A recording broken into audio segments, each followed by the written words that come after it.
All right, folks, we are back for the big final round 24 of the North American Collins Scrabble Championship. I think we're going to go ahead and get started here pretty quickly. Let's break it down. What's going on? I'm here with Jesse Matthews and Mike Friends. Mike, you wanna explain what's going on here for All this right. last game? So Dave Wiegand has almost assuredly locked up the number one seed in the semifinals with a 17-6 record. Kevin Fraley has almost assuredly locked the 2 seed at 16-7. Colton is at 14-9, but on enough spread that he is considered locked for top 4. He would be well advised to win this last game to assure the number 3 seed and avoid a semifinal matchup with Dave. This match is essentially for top 4. Austin is on 14 wins and a negative spread. Rob is on 13 wins plus 563. The winner of this game, if Austin wins, he is in. If Rob wins, he is in, as long as he is not caught by Alex Seaholm, who is also on 13 wins and 112 spread points behind him. We will do our best to keep track of that game and let you know if that unlikely scenario comes to pass. And that's what you missed on Glee. Yeah.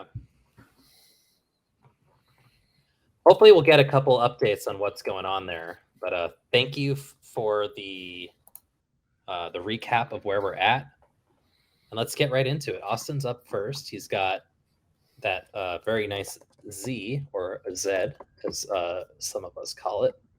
Zed. Not expecting a big Z play, but Zell appears to be spelled out at the moment. Maybe could make an argument for Leeze, perhaps. Confirming, Rebecca.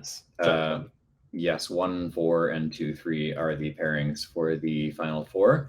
And then hello, Nerd Piggy. Nothing wrong with being a complete noob. Spread has been correctly explained by Scrabble. It's the cumulative difference in results that you've had in every map. So, for example, if after one round you have won a game by 50 and your opponent had lost that same game by 50, then you are plus 50 and the opponent that you beat is minus 50. And then so on and so forth every round based on how much you win or lose by. You have what's called a cumulative spread. We just call that spread for short. Very, very solid answer. In the meantime, Rob is going to look at his rack of 3 O's and some consonants. The best play here is not one that not a word that I knew. I don't know if it's actually the best play, but DOOCOT. I don't know that that's necessarily the best play, but still a word I didn't know. Codon mentioned in chat. Pretty big fan of that myself. I think that's probably the play. Could be interesting if there was a play similar to that perhaps saved the D for DZO, which is like a yak or something. But I expect Codon to come down pretty quickly. Appreciate Austin having a little bit of fun with the chat, noting egg.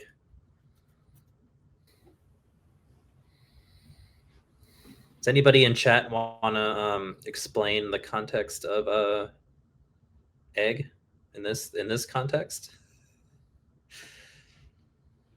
I can see my co-commentator Jesse, who is sitting next to me, looking befuddled. I'm not sure if Mike is also befuddled down there in the Bay Area. Yeah, I'm sure there is context for this, and I'll be happy to find out what it is.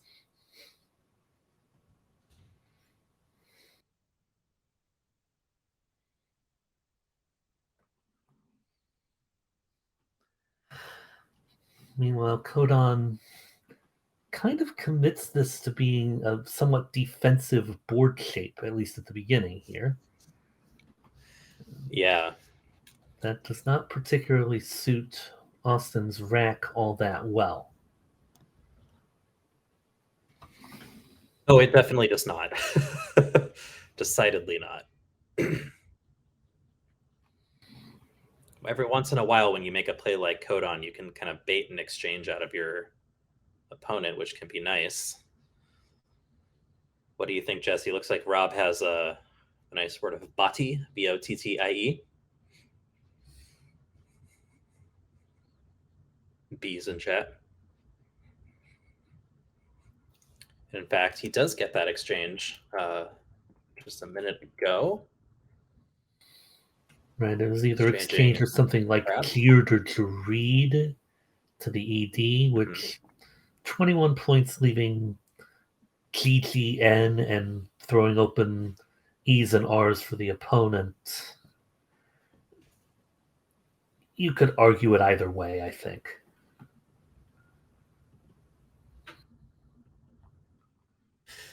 Yeah, I mean, the nice thing about GNG is every now and then you'll get bailed out with an ING word. Even if it's not a bingo, it's at least going to clear up your rack and not have to, waste that turn exchanging.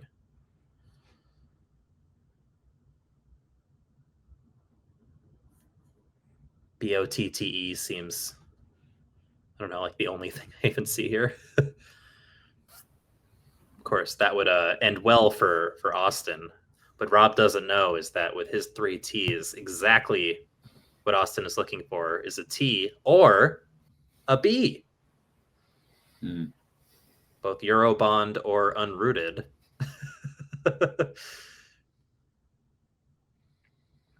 So it's not looking too good for Rob unless he decides to exchange. But I'd be surprised if he exchanged over playing BOTT or BOTTE.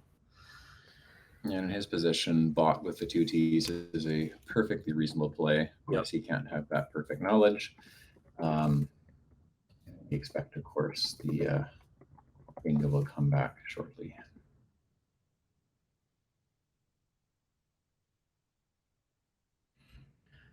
And sure enough, there it is.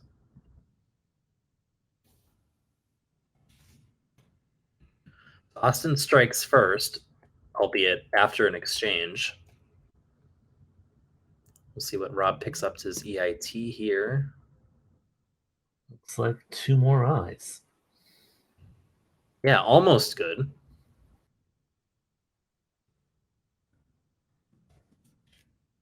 Probably pretty close to a bingo with EINST hanging around, but what to do in the interim?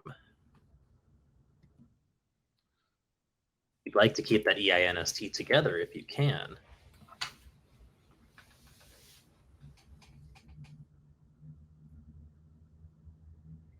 Exchange 2, as mentioned in the chat, is definitely possible. Inti for 6. Don't love it, but yeah, there's no obvious scoring play. Even scoring play in this context would be 15. That keeps a reasonable leave.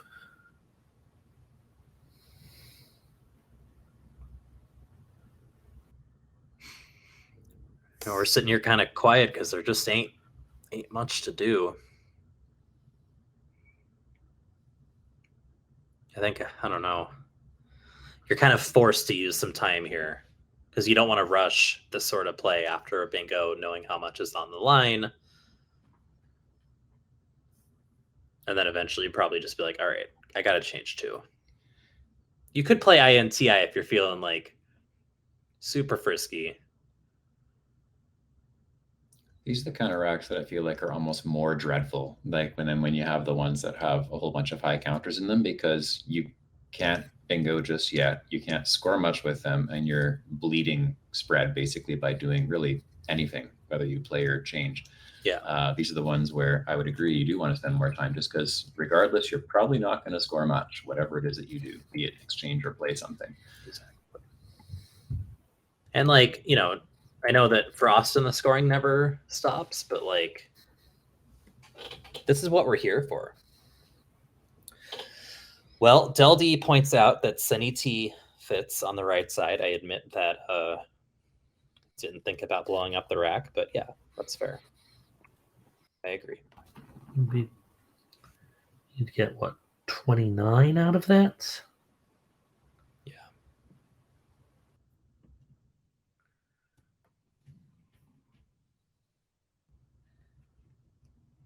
You could sell me on it at 35, but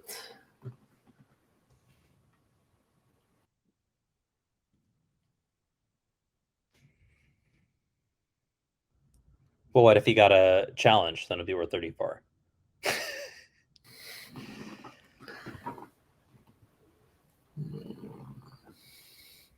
I still would not love it. But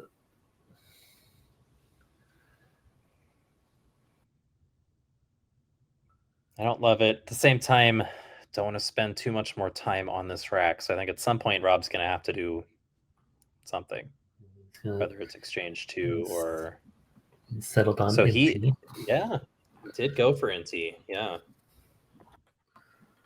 It's going to be interesting, of course, because Austin has 2 S's. But he has the X, and he has a good spot for the X that isn't there. He can play sax, of course, but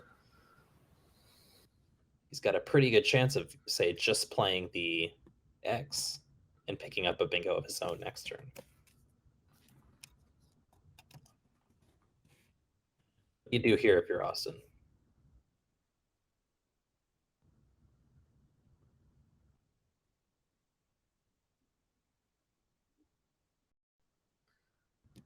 With Pax XU having gotten blocked, just dropping the X looks pretty good to me. Taxus has been suggested as a play with the U in unrooted. Now that the I in Inti has gone down, definitely scores a lot. PRS is a serviceable leave. Yeah. With A, E, I, and O all hitting with that X fish, there is something to be said for playing the odds here. Of course, as we know, Rob has a bingo hooking inties, but he also has it underneath Lobo and Nod. That being Eurasian, which is a very famous, if you will, Scrabble word. It's one of the most common 7-letter words to come up and one of the first Scrabble-y words of that length that folks usually learn. That's okay. If you don't know Eurasian, no time like the present to start. Austin does, in fact, go ahead and drop the X. Be a pivotal draw for him, of course, to see if he picks up a much-needed vowel. There are a couple other consonants he could hit with as well. The moment of truth is, wow, it looks like he actually drew one of the consonants that bingos. Needed to be an H or an M. And he drew the M. Oh my. Wow. I didn't see that coming. So Did see Eurasian coming. Stramps is good, yeah. I don't know that I would have been able to know that. And even if you didn't, Miss Parts still plays through the eye of Inties. Oh, Miss Parts does play. Okay, that I would not have missed. I feel confident about that. But it looks like Austin has Stramps spelled out and Miss Parts. He's found both of them. So we know he knows Miss Parts. Seems like he knows Stramps. We'll see what he ends up doing. Rob appears to have had the bowel movement to end all bowel movements with 3 A's and 3 E's and a D.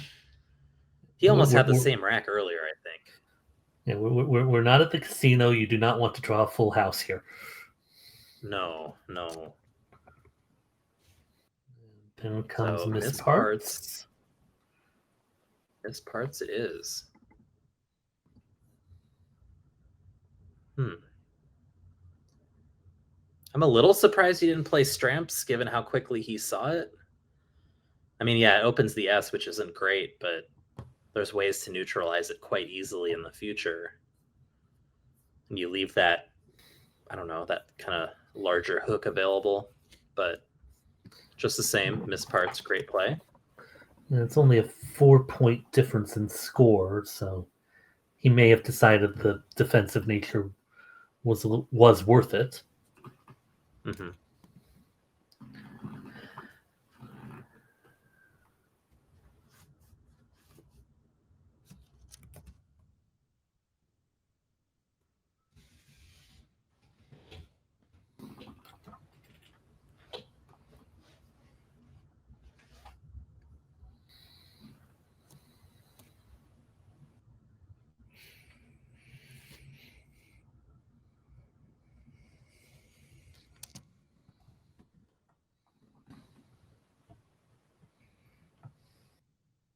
So, I appreciate about Rob these days. He's just taking a sec, calming himself. He's obviously not in good shape.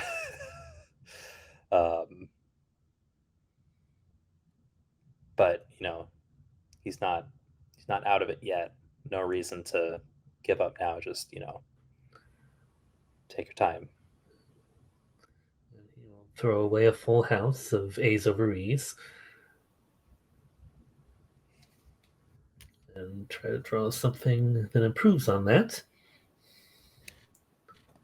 It'd be hard to not do that. You just really need it to be very good. And Austin quickly plays Olio to take out the southeast triple. The QU combination, which is volatile. If you have a good spot for it, it can be quite the asset.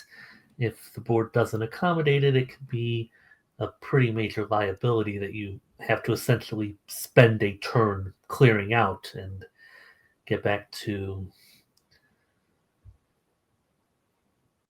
more normal racks.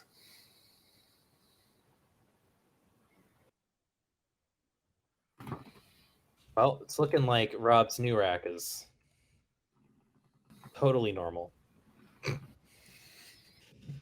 And Austin himself picked up a blank on his last tile. So I think the fireworks may start pretty soon here.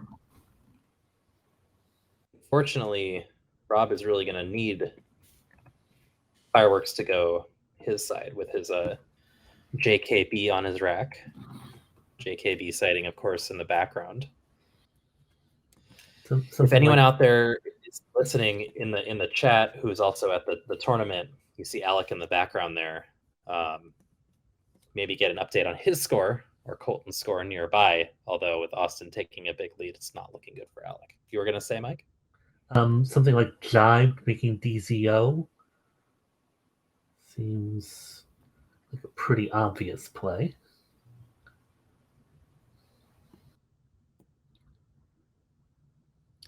Seems very, very, very reasonable. Nerd Piggy asks a good question. Does the opponent learn what letters get exchanged? As was said in the chat, the answer is no. Having said that, depending on what is in the pool at what point in the game you're at, obviously if you're just, you can't exchange when there's less than 7 letters in the bag. But if you were to do an exchange just before you get to less than 7, then you can make a pretty reasonable deduction based on the number that are changed. If, say, a whole bunch of vowels were thrown back into the bag or a whole bunch of consonants, you can make some inferences. They're not perfect, but you can make some inferences with more and more confidence as there are fewer letters in the bag and thus less variance. But even then, depending on the number exchanged, you can sometimes make reasonable inferences of what the opponent might have thrown back. So this is an interesting question here. I want to throw it to the chat because I'm not really known for my board dynamic skills, but the obvious FIQUE could play here. Or, hypothetically, you could go for liquefy and blank, but scoring 50-something and making the top left very inaccessible. Appears Colton got bingoed on by the great man, Muhammad Suleiman. the Suleiman, as it were.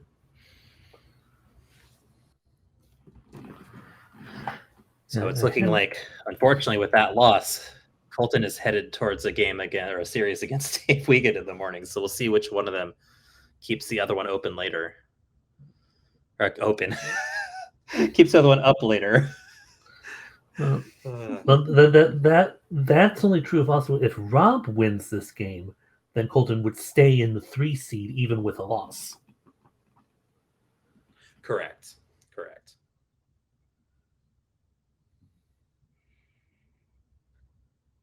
Well, it could get closer here, depending upon Austin's decision. You see that Rob has picked up a blank. He has bingo, though I don't know that it plays after Feek. Yeah, after Feek, no, that blocks the one spot I've seen so far. Yeah. Don't see too much in the way of other plays that could show up. For that matter, nor does Quackwell.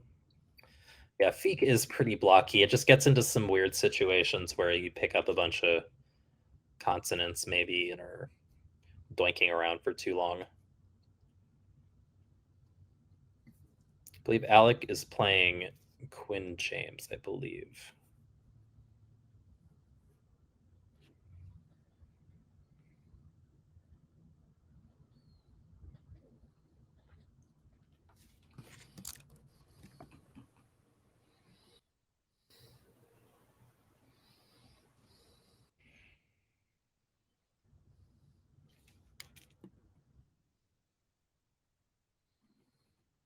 It's spelled out. Pretty cool.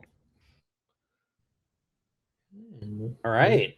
Liquefy coming down. That's not usually one you take back because you've already showed the blank. And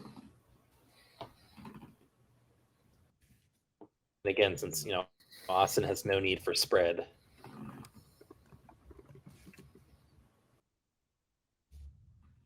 That does actually do a pretty good job of, save for the E's at 3-0 and 14-0. There's really not much in the way of bingo lines on this board, and it's not exactly clear how you're going to open more. Well, it turns out there is a way that we didn't necessarily know, but apparently you can add an RE to reliquefy, which is a very clever way of opening the board and for points while you're doing it. So let's see if that comes up with plenty of R's and E's remaining.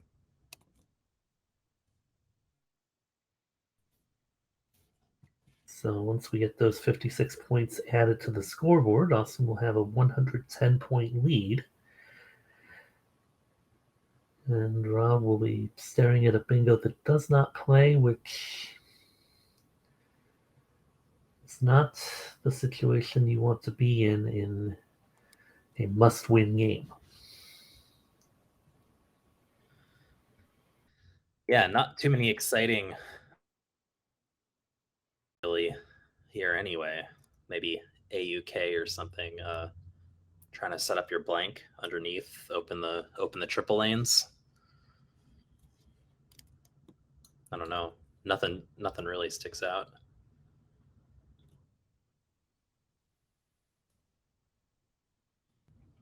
Kufi, another option. I don't like that Kufi takes out the potential for opening that triple on the left side, which Rob is maybe going to want to try eventually, given that he's kind of winner or go home, or winner play the afterward, I guess. Ox seems okay forming FAYU. Exactly, yeah. And the theory that if Austin has an S and takes out the hook, it will open up one or more triples for you. 11 PJ Ma asks, at this point, would Austin just block making the most points possible while he's at it? It's actually a good chance to talk about what what Austin's strategy might be, given the nature of this particular game? I think it's a great question. Let's go ahead and address that.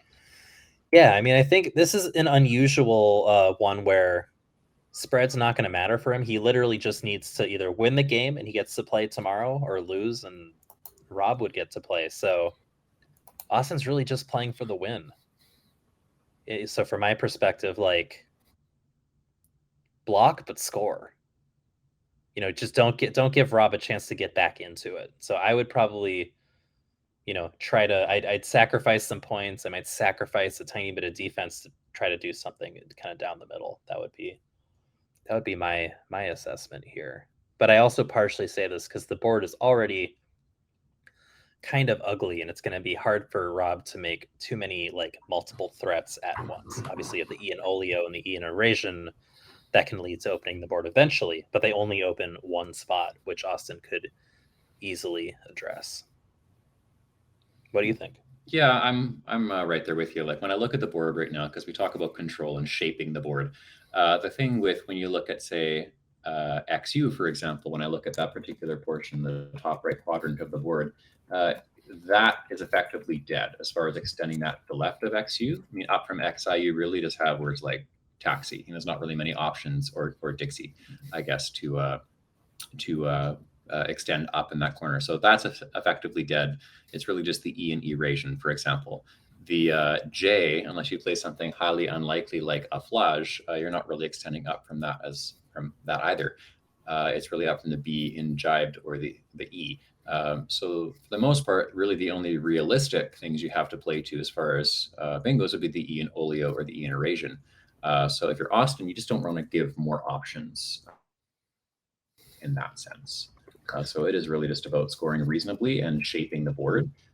Generally, you don't ever want there to be more than 2 options open if you can help as you're starting to slowly shut the board down and score. Ideally, you want to make sure there aren't any, but you wouldn't really ever want to have a situation where there's so many open you can't control it within 2 turns. Is usually the rule that I use. Is I want to be able to shut the board down within 2 turns if I choose to, and then keep it open if I choose to, if something were to go wrong. I don't know if you want to tag on that, but yeah, I mean, I think the only thing I would add is that sometimes we don't get the luxury of just getting it down to 2 lanes. A lot of it is just about like a lot of the weaker, like if you look at the board from a zoomed out, I guess we're doing that right now. The cheaper bingo lanes, i.e. places where you're going to score 60, 65, whatever, often are also pretty decent scoring spots for you. Mm-hmm. Or if they aren't, they give you back a good scoring spot. So you're looking at not the triple lanes, but any of the surrounding columns. You really want to force people to bingo there. They're not going to score as many points. So even if you have 3 or 4 lanes open, at least try to make them the weaker lanes. That way you can capitalize back. I would be interested in Rob's logic as far as why he did choose Kufi over Ak. He may have just not thought of YU with the blank there. Like, could have been a blank thing. That's all I can think of.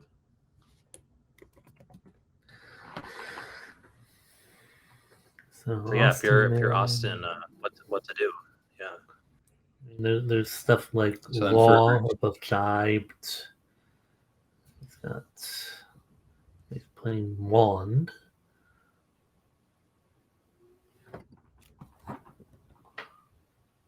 Which does a decent job of scoring and does take out the highly specific line, for a bingo through the K.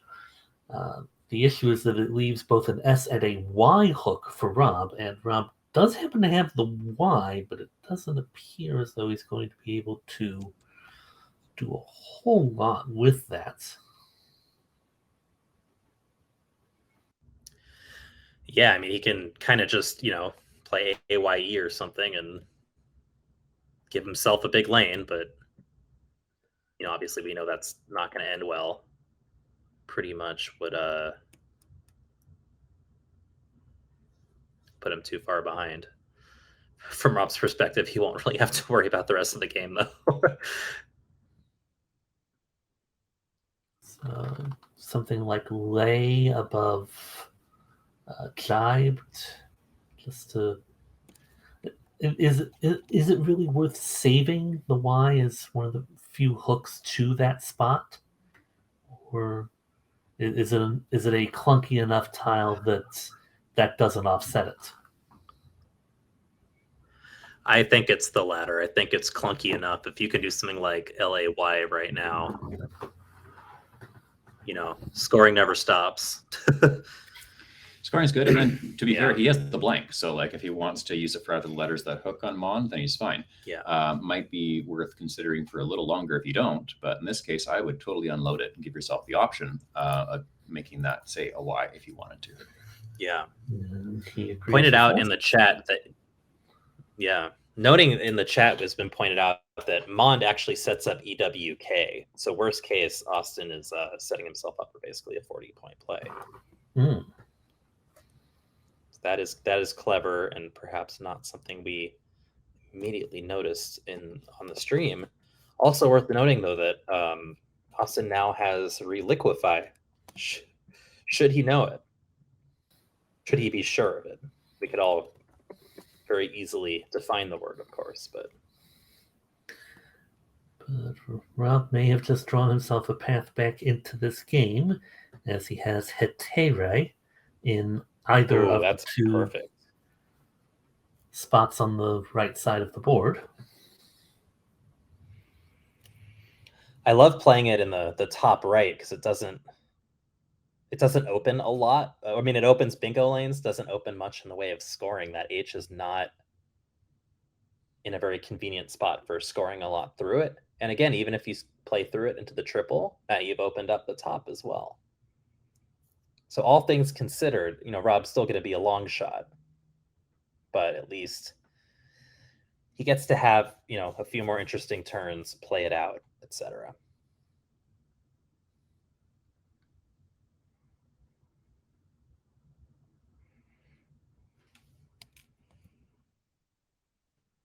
Austin has FEU spelled out. He may have been playing on EWK, but noting that he can now play Fab and further muck up that top of the board and keep a good leave. Pretty enticing. Would not be surprised if he ended up playing Few.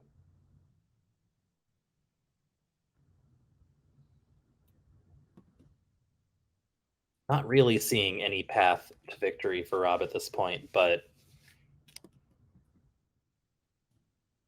if it's going to happen, it's going to involve some bingos. Few appears to be down.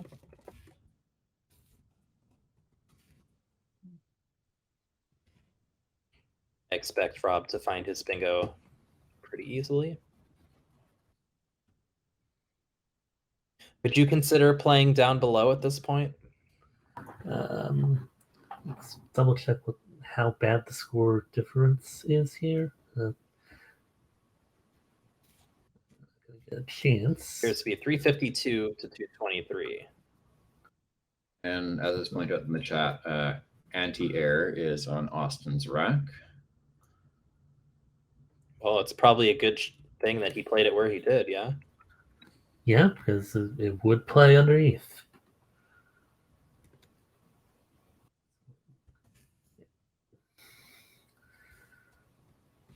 So the path to victory probably involves... The trouble is that the J, Q, X, and Z are all already gone, so that alternate path to victory of just, catching a 60-point Q play or a 60-point Z play isn't available. Yeah. Or the crazy 130-point bingo. Right. Well, maybe something random ending in IC with CH on the top. That could help here, depending on what he pulls. Yeah. This will be this is all important. This one right here. And not terrible tiles remaining, unfortunately. Of the tiles remaining, Rob decided that it would be a good idea to get most of the bad ones. Well, that would be a GG right there. Yeah. It's probably too little, too late. He got a couple good tiles in there. There was the beginning of some hope. But of course, Austin doesn't know this, so he's actually, really got to play this out now.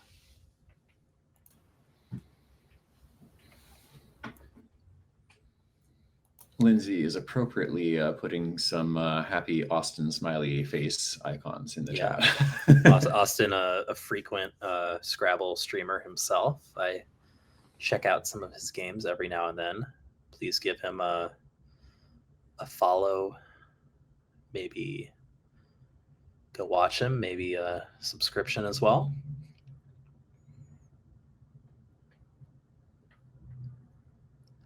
The only thing that Rob doesn't know, of course, at this point is that Austin can't score many points. At least once, he finally does play, Rob will still have a shot to make another play. I don't know what that is at the moment, but hypothetically, at least. At this point, I guess you're probably just going to try to come up with, okay, what is any bingo that I can hit? Play off the tiles and try to hit it. But even that might be kind of a mess with the G and the V. Chance maybe Rob does play veg with Loeb and Nog. You don't want to give up your E, but there are 3 unseen. And you're already in desperate shape anyway. So it's essential you get rid of the worst tiles ASAP. CLPR, obviously there are, bingos you could draw from there. Austin plays AI, which is a curious choice to me. I can see some of the logic behind it, trying to, set up your own A for a hook of your own, given that there's only one A left in the pool. But it also sets up the C, the G, the P. Yeah, all of a sudden the G doesn't seem quite as bad in some crazy case, now Rob has the ability to play in the bottom right side of the board. PERVE, I think. And now all of a sudden you have 2 threats on either side of the board. You got the C or the G.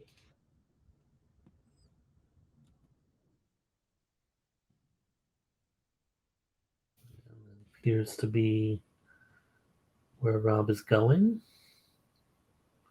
Yep, and sure enough, Perv comes down pretty quickly. It's a great way to at least ensure he's got a chance, because now Austin's going to have to make a decision one way or the other, and he's only up 50. Well, 51 to be specific.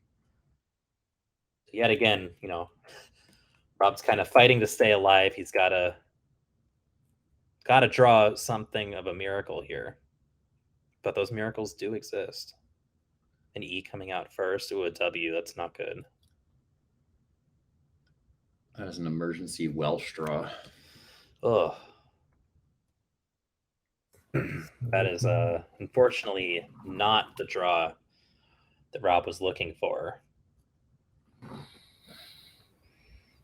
Wonder if maybe he can getting the Y is at least nice to prolong the game with Mondi again. And with Austin not scoring very many points with AI, if he makes another small play, even something like train to block out the bottom triple would only be 25 or so. Is there some scenario where Rob can look at the tiles left and look at other possibilities and say, maybe I don't need to bingo to win? I don't think it's likely, but if Austin stops scoring for some reason...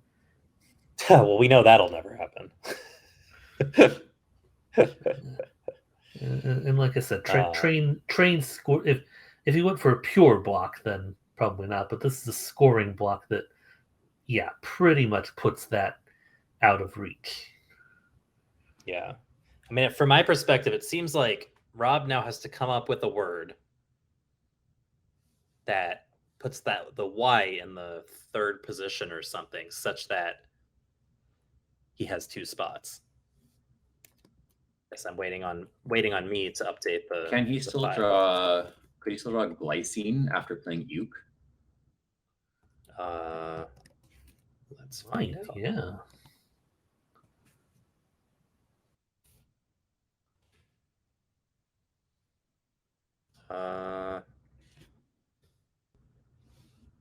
Should be updating any moment now. No, that was the sixth bed.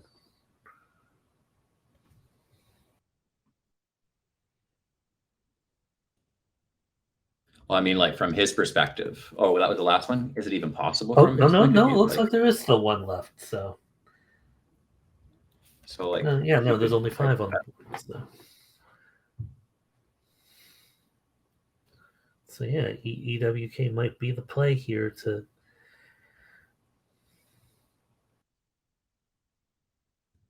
give him some vestige of hope.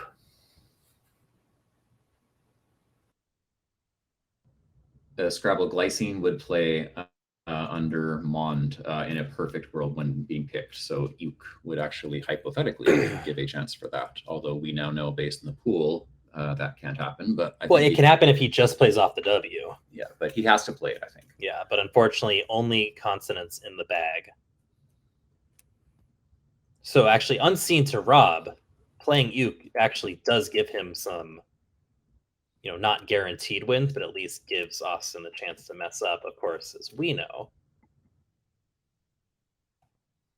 Austin had a pretty solid draw there.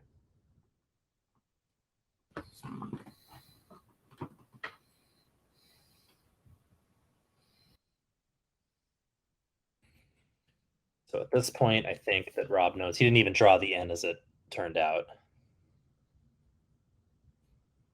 Chigle. Yeah. Couldn't even, no more E's for Higgy. You got to give Rob credit for holding on as best he could. He's still going to end up with basically, 400 points in this game. He didn't have a lot to work with.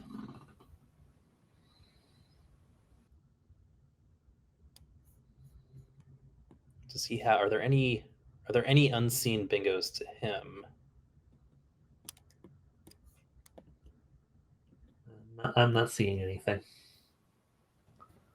No Lyching. I'd be scared of Lyching being a Collins word or something.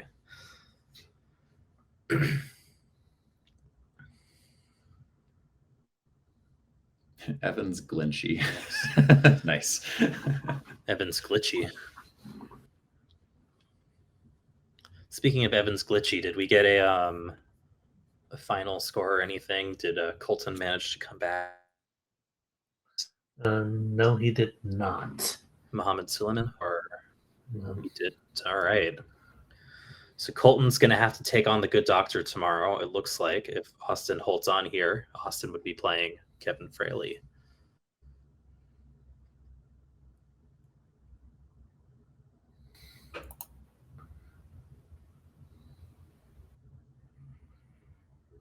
We do not yet have a result. Scoring has stopped for a sec here while he thinks. Yeah. We do not, and Quinn defeated Alec, so that unlikely scenario that involved Rob winning is now not going to come to pass. I do want to note, I didn't notice it at first. I don't know if the chat called it out, but HYLIC scores a ton of points. So remember when you were talking about not needing a bingo to win? Ooh. Well, Hylic scores as much as a bingo. Okay, we may have spoken a moment too soon. I don't. How does Austin interfere with that if that's the only thing that can potentially steal this win from him? Well, that's the thing, is he needs to be sure that there's nothing hooking up above. If he can be sure that there's nothing like, I don't know, Lyching or whatever nonsense I came up with, then you just play underneath Mons and no problems. He is running low on time. Eldar, that would be Mondi and Hylik. Yeah, Mondi appears to be the word that's being missed the most often, and to me, I guess it's my upbringing, but Mondi Thursday is just a fairly common thing. Oh, I don't I don't know what that is. I just know it's a word. As far as like when you get through the progression of various things that lead up to Easter, Maundy Thursday is one of the days that precede it. That's sort of, I figured it might be some sort of Easter word. Just sounds like it, you know. Okay, he's going to block up top with Guar. Wow. And we might be in for an endgame here. Austin's going to draw the V and the N, it looks like. So if Rob finds Hylik, let's run some math here and let's get the score right first. Hylik, yeah, according to Quackle, Hylik is not going to win, but it'll make it quite close. Closer than I think he would want. Let's see what has to happen after that. Like he's going to play Hylik very quickly. And put the time pressure back on Austin, who has less than 2 minutes to figure out this end game. Yeah, though unfortunately for Rob, looking ahead, he has a lot of winning plays. Or by he, I mean Austin has a lot of winning plays. The problem for Rob is though he does have 2 outplays for his G's.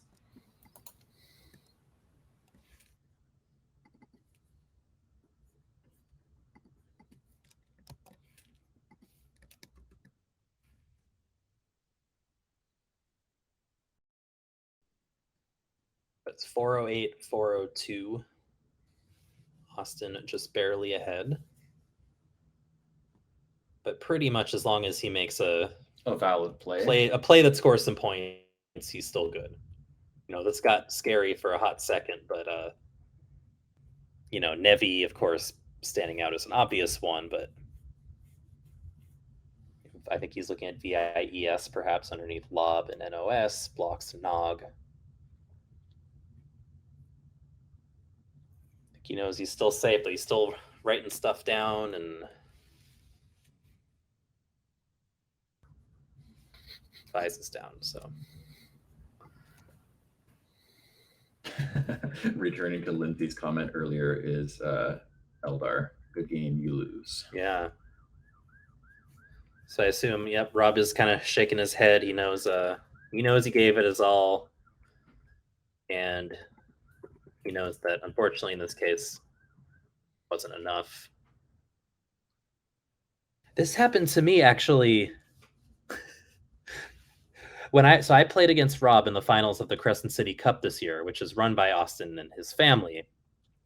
And I had a great game like this against Rob where I tried to pull off a comeback.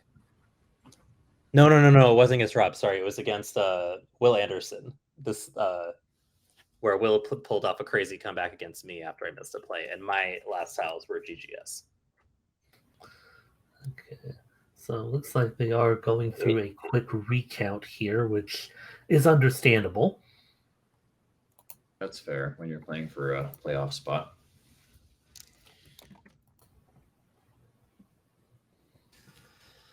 With that, barring any surprises on the player side, given what we know on our side, that does decide our 4-person semifinal.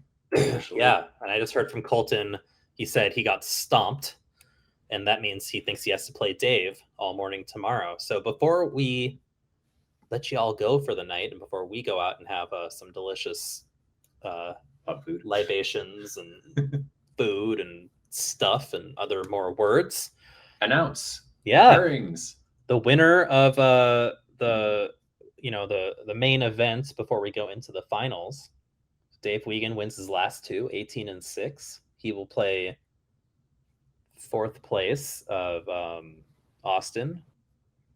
Austin wins to go to, 4th place Colton, who is 14 and 10 with a colossal spread. And as we said, the highest 14 and 10 did qualify.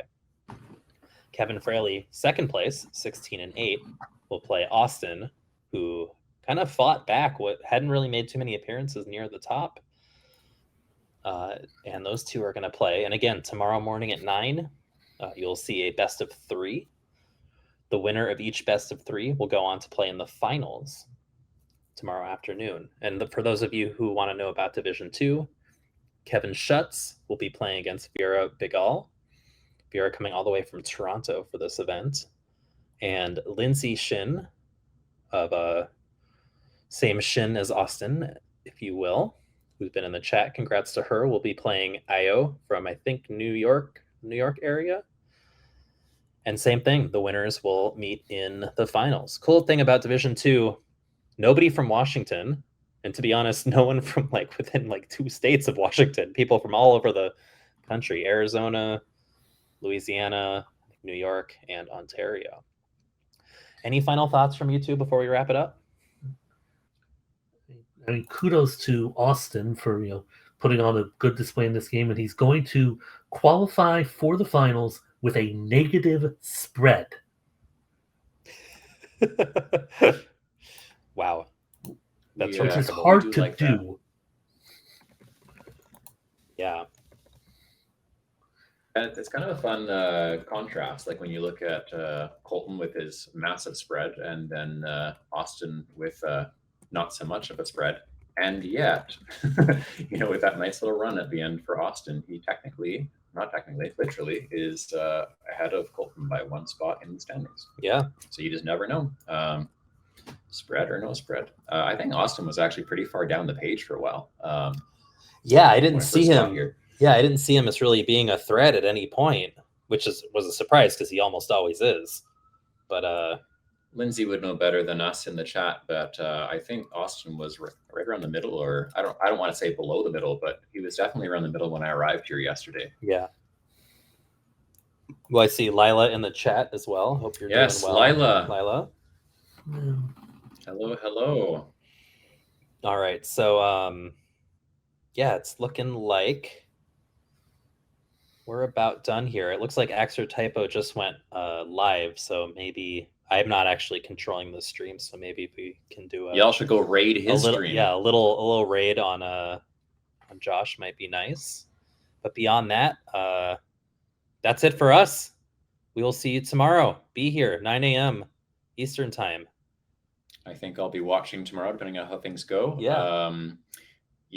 Nice to be back in the studio to see y'all for a bit. And Mike, was a pleasure. Yeah. Thanks so much. Thanks for having me. Have a great Sunday night. Yeah.